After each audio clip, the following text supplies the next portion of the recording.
शरीर नहीं हो तुम बिन तो जैसे तरकश में, तुम बिन तो जैसे तरकश में तीर नहीं हो तुम तो आत्मा हो, तुम शरीर नहीं हो।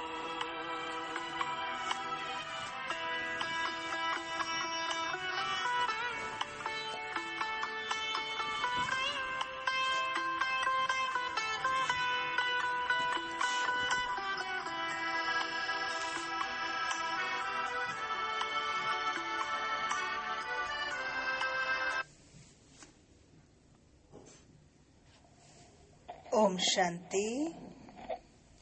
ओम शांति।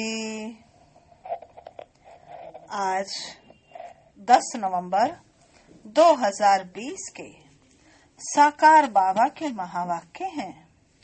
आज बाबा ने कहा, बच्चे तुमको फिक्र रहना चाहिए कि हमें सतो प्रधान बनना है। इसके लिए माम एकम याद करो।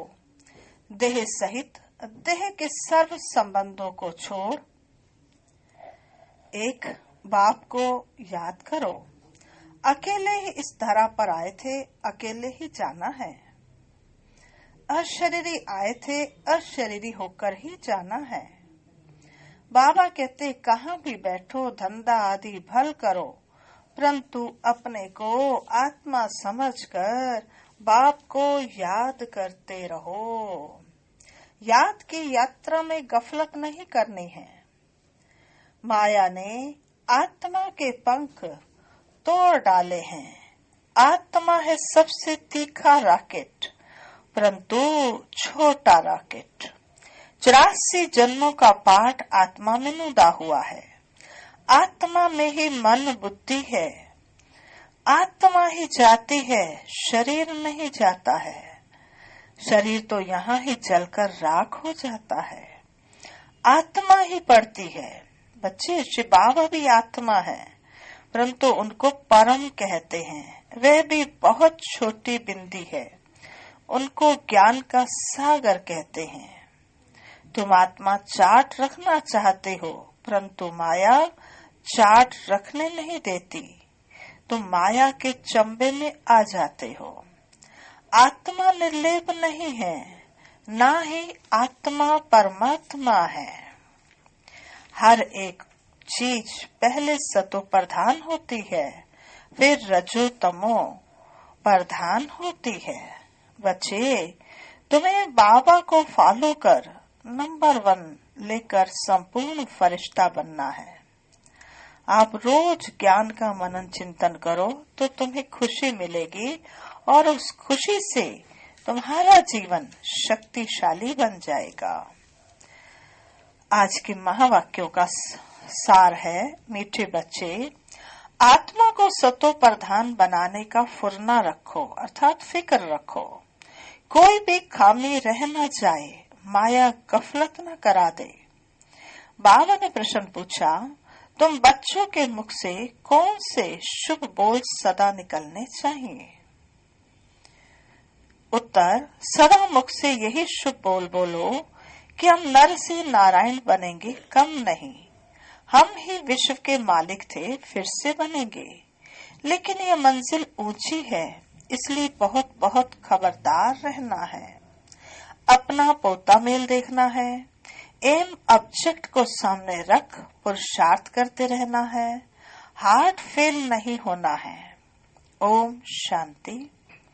बाप बैठ रूहानी बच्चों को समझाते हैं, यहाँ जब याद की यात्रा में बैठते हो तो भाई बहनों को कहो कि तुम आत्म अभिमानी होकर बैठो और बाप को याद करो। यह स्मृति दिलानी चाहिए। तुमको अभी यह स्मृति मिल रही है, हम आत्मा हैं। हमारा बाप हमको पढ़ाने आते हैं। हम भी कर्मेंद्रियों द्वारा पढ़ते हैं। बाप भी कर्मेंद्रियों का आधार ले इन द्वारा पहले पहले ये कहते हैं, बाप को याद करो। बच्चों को समझाया गया है कि यह है ज्ञान मार्ग, भक्ति मार्ग नहीं कहेंगे। ज्ञान सिर्फ एक ही ज्ञान सागर पतित पावन देते हैं। तुमको पहले नंबर का पाठ यही मिलता है। अपने को आत्मा समझ बाप को याद करो, ये बहुत जरूरी है। और कोई भी सत्संग में किसी को कहने आएगा ही नहीं। भल आजकल आर्टिफिशियल संस्थाएं बहुत निकली हैं। तुमसे सुनकर कोई भी कहे भी परंतु अर्थ समझ न सके, समझाने का अकल नहीं आएगा। ये तुमको ही बाप कहते हैं कि बेहद के बाप को याद करो तो विक्रम विनाश हो जाए। विवेक भी कहता है ये पुरानी दुनिया है। नई दुनिया और पुरानी दुनिया में बहुत फर्क है। वह है पावन दुनिया, यह है पतित दुनिया। बुलाते भी हैं, हे पतित पावन आओ, आकर पावन बनाओ। गीता में भी अक्षर है, माँ में कम याद करो। देह के सर्व संबंध त्याग, अपने को आत्मा समझो। यह देह के संबंध पहले नहीं थे। तुम आत्मा यहाँ आती हो पाठ बजाने, गायन भी है। अकेले आए अकेले जाना है, इनका अर्थ मनुष्य नहीं समझते। अब तुम प्रैक्टिकल में जानते हो। हम अभी पावन बन रहे हैं। याद की यात्रा से व याद के बल से, यह है ही राजयोग बल। वह है हठ योग, जिससे मनुष्य थोड़े समय के लिए तंदुरुस्त रहते हैं। सतयुग में तुम कितना तंदुरुस्त रहते हो। हठ योग की दरकार नहीं। यह सब यहाँ इस छीछी दुनिया में करते हैं। यह है ही पुरानी दुनिया। सतयुग नई दुनिया जो पास्ट हो गई है, उनमें इन लक्ष्मी नारायण का राज्य था। ये किसको भी पता नहीं है। वहाँ हर एक चीज नई है। गीत भी है ना, जाग सजनिया जाग, नवयुग आया की आया। नवयुग है सतयुग, पुराना युग है कलयुग। अभी इसको कोई भी सतयुग तो नहीं कहेंगे ना, अभी कलयुग है। तुम सतयुग के लिए पढ़ते हो। ऐसा पढ़ाने वाला तो कोई भी नहीं होगा जो कहे कि इस पढ़ाई से तुमको नई दुनिया में राज्य पद मिलेगा। बाप के सिवाय कोई बोल न सके। तुम बच्चों को हर बात की स्मृति दिलाई जाती है। गफलत नहीं करनी है। बाबा सबको समझाते रहते हैं, कहाँ भी बैठो, धंधा आदि करो, अपने को आत्मा समझो। धंधे धोरी में जरा मुश्किलात होती है तो जितना हो सके टाइम निकाल याद में बैठो, तब ही आत्मा पवित्र होगी, और कोई उपाय नहीं। तुम राजयोग सीख रहे हो नई दुनिया के लिए। वहाँ आयरन एस्ट आत्मा जा न सके। माया ने आत्मा के पंख तोड़ डाले हैं। आत्मा उड़ती है ना, एक शरीर छोड़ दूसरा लेती है। आत्मा है सबसे तीखा रॉकेट। तुम बच्चों को ये नई नई बातें सुनकर वंडर लगता है। आत्मा कितना छोटा रॉकेट है, उसमें 84 जन्मों का पाठ नदा हुआ है। ऐसी बातें दिल में याद रखने से उमंग आएगा। स्कूल में विद्यार्थियों की बुद्धि में विद्या याद रहती है ना। तुम्हारी बुद्धि में अब क्या है? बुद्धि कोई शरीर में नहीं है, आत्मा में ही मन बुद्धि है। आत्मा ही पढ़ती है। नौकरी आदि सब कुछ आत्मा ही करती है। श्री बाबा भी आत्मा है, परंतु उनको परम आत्मा कहते हैं। वह ज्ञान का सागर है। वह बहुत छोटी बिंदी है, ये किसको भी पता नहीं है। जो उस बाप में संस्कार हैं, वही तुम बच्चों में भरे जाते हैं। अभी तुम योग बल से पावन बन रहे हो, उसके लिए पुरुषार्थ करना पड़े। पढ़ाई में फुरना तो रहता है कि कहाँ हम फेल न हो जाए। इसमें पहले नंबर की सब्जेक्ट ही यह है कि हम आत्मा सतो प्रधान बने, कुछ खामी न रह जाए, नहीं तो नापास हो जाएंगे। माया तुमको हर बात में भुलाती है। आत्मा चाहती भी है कि चाट रखे, सारे दिन में कोई आसुरी काम ना करें, परंतु माया चाट रखने नहीं देती है। तो माया के चंबे में आ जाते हो। दिल कहती भी है पोता मेल रखें। व्यापारी लोग हमेशा फायदे नुकसान का पोता मेल रखते हैं। तुम्हारा तो ये बहुत बड़ा पोता मेल है, 21 जन्मों की कमाई है, इसमें गफलत नहीं करनी है। इसमें गफलत नहीं करनी चाहिए। बच्चे बहुत गफलत करते हैं। इस बाबा को तो तुम बच्चे सूक्ष्म वतन में, स्वर्ग में भी देखते हो। बाबा भी बहुत पुरुषार्थ करते हैं, वंडर भी खाते रहते हैं। बाबा की याद में मैं स्नान करता हूँ, भोजन करता हूँ, फिर भी भूल जाता हूँ, फिर याद करने लगता हूँ। बड़ी सब्जेक्ट है ये ब्रह्मा बाबा ने अपना अनुभव सुनाया। इस बात में कोई भी मतभेद आ नहीं सकता। गीता में भी है, देह सहित देह के सब धर्म छोड़ो, बाकी रही आत्मा, देह को भूल अपने को आत्मा समझो। आत्मा ही पतित तमो प्रधान बनी है। मनुष्य फिर कह देते आत्मा निर्लेप है, आत्मा सो परमात्मा, सो आत्मा है। इसलिए समझते हैं आत्मा में कोई लेप शेप नहीं लगता है। तमोगुणी मनुष्य शिक्षा भी तमोगुणी देते हैं, सतोगुणी बना ना सके। भक्ति मार्ग में तमो प्रधान बनना है। हर एक चीज पहले सतो प्रधान फिर रजो तमो में आती है। कंस्ट्रक्शन और डिस्ट्रक्शन होता है। बाप नई दुनिया का कंस्ट्रक्शन कराते, फिर इस पुरानी दुनिया का डिस्ट्रक्शन हो जाता है। भगवान तो नई दुनिया रचने वाला है। ये पुरानी दुनिया बदलकर नई होगी। नई दुनिया के चिन्ह तो यह लक्ष्मी नारायण है ना, यह नई दुनिया के मालिक हैं। त्रेता को भी नई दुनिया नहीं कहेंगे। कलयुग को पुराना और सतयुग को नया कहा जाता है। कलयुग अंत और सतयुग आदि का यह है संगम युग। कोई एमए बीए पढ़ते हैं तो ऊंच बन जाते हैं। तुम इस पढ़ाई से कितने ऊंच बनते हो। दुनिया इस बात को नहीं जानती कि इनको इतना ऊंच किसने बनाया। तुम अभी आदि मध्य अंत को जान गए हो। सबकी जीवन कहानी को तुम जानते हो। यह है नॉलेज।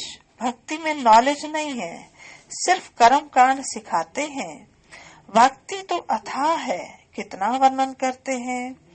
बहुत खूबसूरत दिखाई पड़ती है। बीज में क्या खूबसूरती है। इतना छोटा बीज कितना बड़ा हो जाता है। भक्ति का ये झाड़ है, अथाह कर्म कांड है। ज्ञान का गुटका तो एक ही है, मन मना भव। बाप कहते हैं तमो प्रधान से सतो प्रधान बनने के लिए मुझे याद करो। तुम कहते भी हो हे पतित पावन, आकर हमको पावन बनाओ। रावण राज्य में सब पतित दुखी हैं, राम राज्य में सब हैं पावन सुखी। राम राज्य रावण राज्य नाम तो है ना। राम राज्य का किसको पता नहीं है सिवाय तुम बच्चों के। तुम अब पुरुषार्थ कर रहे हो। 84 जन्मों का राज भी तुम्हारे सिवाय कोई नहीं जानते। बल करके कहते हैं भगवानो वाच मन मना भव। सो क्या ऐसे थोड़े ही कोई समझाएंगे कि तुमने 84 जन्म कैसे पूरे किए। अब चक्र पूरा होता है। गीता सुनाने वालों का जाकर सुनो। गीता पर क्या बोलते हैं। तुम्हारी बुद्धि में तो अब सारा ज्ञान टपकता रहता है। बाबा पूछते हैं आगे कभी मिले हो। जब साकार बाबा थे तो मिलने जाते थे। पार्टियां जाके दीदियां पार्टियों को लेकर जाती थी तो बाबा पार्टियों से पूछते थे आगे कब मिले हो।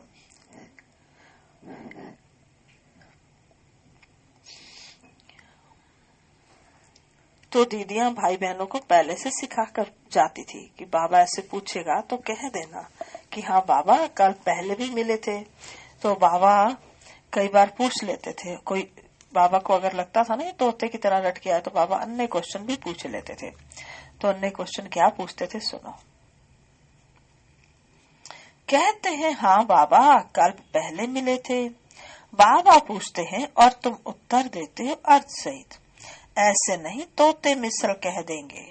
फिर बाबा पूछते हैं क्यों मिले थे, क्या पाया था। अब जो तोते मिसल रट के आया होगा वो तो इन दो प्रश्नों का जवाब नहीं दे सकेगा ना। तो बाबा कहते तो तुम कह सकते हो हमने विश्व का राज्य पाया था, उसमें सब आ जाता है।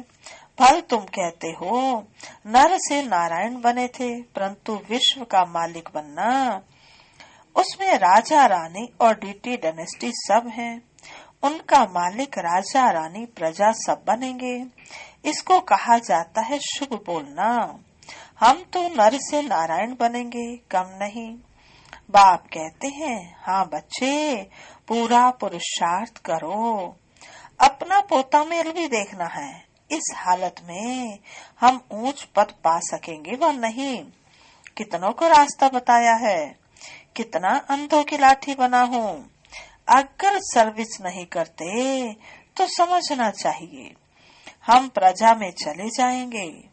अपने दिल से पूछना है, अगर अभी हमारा शरीर छूट जाए तो क्या पद पाएंगे।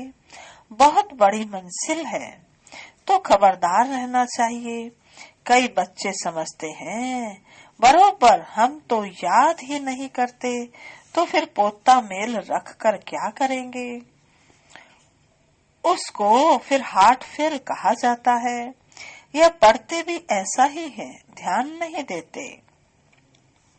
मियाँ मिट्ठू बन बैठ नहीं जाना है, जो पिछाड़ी में फेल हो जाए। अपना कल्याण करना है, एम ऑब्जेक्ट तो सामने है ना। हमको पढ़कर यह बनना है, यह भी वंडर है ना। कलयुग में तो राजाई है नहीं, सतयुग में फिर इनों की राजाई कहाँ से आई। सारा मदार पढ़ाई पर है। ऐसे नहीं कि देवताओं और असुरों की लड़ाई लगी, देवताओं ने जीत कर राज्य पाया। अब असुरों और देवताओं की लड़ाई लग कैसे सकती है। न कौरवों और न पांडवों की लड़ाई है। लड़ाई की बात ही निषेध हो जाती है। तो फिर कैसे पाया देवताओं ने ये राज्य। इस समय श्री बाबा धरा पर आया और उन्होंने हमें ज्ञान सुनाया। उस ज्ञान को सुनकर पढ़ाई को जीवन में धारण करके ये देवी और देवता बने। बाबा कहते पहले तो ये बताओ कि बाप कहते हैं देह के सब संबंध छोड़ अपने को आत्मा समझो। तुम आत्मा अशरीरी आई थी, अब फिर वापस जाना है। पवित्र आत्माएं ही वापस जा सकेंगी, तमो प्रधान आत्माएं तो जा न सके। आत्मा के पंख टूटे हुए हैं, माया ने पतित बनाया है। तमो प्रधान होने के कारण इतना दूर होली जगह जा नहीं सकते। अभी तुम्हारी आत्मा कहेगी कि हम असल में परम धाम के रहने वाले हैं। यहाँ ये 5 तत्वों का पुतला लिया है पाठ बजाने के लिए। मरते हैं तो कहते हैं स्वर्गवासी हुआ कौन। वहाँ शरीर गया या आत्मा गई। शरीर तो चल गया, बाकी रही आत्मा, वह स्वर्ग में तो जा नहीं सकती। मनुष्यों को तो जिसने जो सुनाया वो कहते रहते हैं। भक्ति मार्ग वालों ने भक्ति ही सिखलाई है। ऑक्यूपेशन का किसको भी पता नहीं है। शिव की पूजा सबसे ऊंच कहते हैं। ऊंचते ऊंच है शिव, उनको ही याद करो, सिमरन करो। माला भी देते हैं। शिव शिव कहते माला फेरते रहो। बाबा कहते विकर अर्थ उठाए शिव शिव कहते रहेंगे। अनेक प्रकार की शिक्षाएं गुरु लोग देते हैं। यहाँ तो एक ही बात है, बाप खुद कहते हैं मेरे को याद करने से विक्रम विनाश होंगे। शिव शिव मुख से कहना नहीं है। बाप का नाम बच्चा थोड़े ही सिमरन करता है। कई बार भी देखो बच्चा बाप को याद करता है तो नाम थोड़ी लेता है बाप का। यह है सब गुप्त, किसको भी पता नहीं है कि तुम क्या कर रहे हो। जिन्होंने कल्प पहले समझा होगा वही समझेंगे। नए नए बच्चे आते हैं, वृद्धि को पाते रहते हैं। आगे चल ड्रामा क्या दिखलाता है, सो साक्षी होकर देखना है। पहले से बाबा साक्षात्कार नहीं कराएंगे कि यह होगा, फिर तो आर्टिफिशियल हो जाए। यह बड़ी समझने की बातें हैं, तुमको समझ मिलती है। भक्ति मार्ग में बेसमझ थे, जानते हो ड्रामा में भक्ति की भी नोंद है। अभी तुम बच्चे समझते हो, हम इस पुरानी दुनिया में रहने वाले नहीं हैं। स्टूडेंट को यह पढ़ाई बुद्धि में रहती है क्या? तुमको भी मुख्य मुख्य पॉइंट्स बुद्धि में धारण करनी है। नंबर 1 बात अल्फ पक्का करो, तब आगे चलो, नहीं तो फालतू बातें पूछते रहेंगे। अल्फ माना अल्लाह, यानी अल्लाह का पाठ पहले पक्का करना है, तब आगे बढ़ना है, आगे का ज्ञान सुनाना है। बच्चियां लिखती हैं, फलाने ने लिख कर दिया है कि गीता का भगवान शिव है। यह तो बिल्कुल ठीक है, भल ऐसे कहते हैं, परंतु बुद्धि में कोई बैठता थोड़ा ही है। अगर समझ जाएं कि बाप आया है तो कहें ऐसे बाप से हम जाकर मिलें, वर्षा लेवें। एक को भी निश्चय नहीं बैठता, फट से एक की भी चिट्ठी नहीं आती। भल करके लिखते भी हैं कि नॉलेज बड़ी अच्छी है, परंतु इतनी हिम्मत नहीं होती जो समझे वाह ऐसा बाबा जिससे हम इतना समय दूर रहे, भक्ति मार्ग में धक्के खाए, अब वह बाप विश्व का मालिक बनाने आए हैं, तो भाग आए, आगे चल निकलेंगे। अगर बाप को पहचाना है, ऊंचते ऊंच बाप है, तो उनका बनो ना। समझानी ऐसी देनी चाहिए जो कपाट ही खुल जाए। अच्छा मीठे मीठे सिकिल दे बच्चों प्रति मात पिता बाप दादा का याद प्यार और गुड मॉर्निंग। रूहानी बाप की रूहानी बच्चों को नमस्ते। हम रूहानी बच्चों की रूहानी बाप दादा को नमस्ते नमस्ते नमस्ते। सदा रहेंगे हंसते, बनेंगे फरिश्ते, चलेंगे परम धाम के सीधे रास्ते। धारणा के लिए मुख्य सार। पहला, धंधा आदि करते आत्मा को पावन बनाने के लिए समय निकाल याद की मेहनत करनी है। कोई भी आसुरी काम कभी नहीं करना है। दूसरा, अपना और दूसरों का कल्याण करना है। पढ़ाई पढ़ना और पढ़ाना है। मियाँ मिट्ठू नहीं बनना है। याद का बल जमा करना है। आज का वरदान है, साकार बाप को फॉलो कर नंबर 1 लेने वाले संपूर्ण फरिश्ता भव। साकार बाप को फॉलो कर नंबर 1 लेने वाले संपूर्ण फरिश्ता भव। विस्तार है, नंबर 1 आने का सहज साधन है। जो नंबर 1 ब्रह्मा बाप है, उसी 1 को देखो। अनेकों को देखने की बजाय एक को देखो और एक को फॉलो करो। हम सो फरिश्ता का मंत्र पक्का कर लो तो अंतर मिट जाएगा। फिर साइंस का यंत्र अपना काम शुरू करेगा और आप संपूर्ण फरिश्ते देवता बन नई दुनिया में अवतरित होंगे। तो संपूर्ण फरिश्ता बनना अर्थात साकार बाप को फॉलो करना। आज का स्लोगन है, मनन करने से जो खुशी रूपी मक्खन निकलता है वही जीवन को शक्तिशाली बनाता है। मनन करने से जो खुशी रूपी मक्खन निकलता है वही जीवन को शक्तिशाली बनाता है। अच्छा जी, ओम शांति। आज की मुरली के मुख्य स्वमान हैं। पहला, मैं नर से नारायण बनने वाली आत्मा हूँ। दूसरा, मैं विश्व का मालिक बनने वाली आत्मा हूँ। तीसरा, मैं संपूर्ण फरिश्ता हूँ। चौथा, मैं फॉलो फादर करने वाली आत्मा हूँ। पांचवा, मैं खुशी रूपी मक्खन खाने वाली शक्तिशाली आत्मा हूँ। अच्छा जी, अभी हम सब बैठेंगे बाबा की याद में। ओम शांति। चले मधुबन में और बाबा को याद करेंगे। ओम शांति।